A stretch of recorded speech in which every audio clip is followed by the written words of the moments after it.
Hello, my name is Mayana Vernon, and I recently read an amazing and remarkable book by Robert Cooper titled Four-Step Roadmap to Navigate Through Trauma.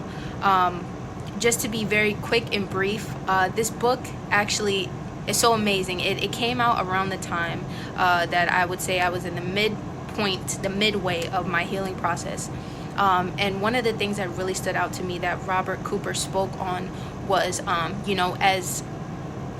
as I guess you could say victims of emotional abuse, trauma, any kind of whatever it may be, the things that we go through from our past, a lot of the times we were either taught not to speak up about it.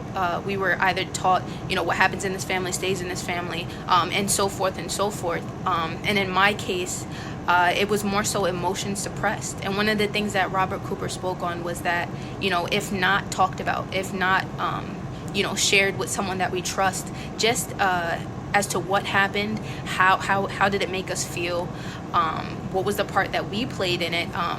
Robert Cooper mentioned that, there can be a lot of resentment and a lot of bitterness that can actually grow forth inside of us. And sometimes we don't even realize it.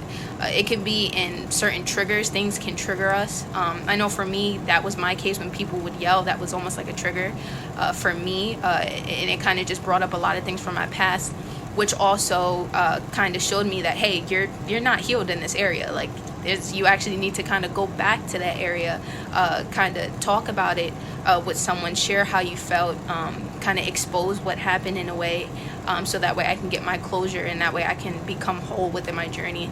So I highly recommend that anyone go to read his book if they're going through the same healing process that I'm going through, or they've dealt with trauma in the past. This book was very helpful.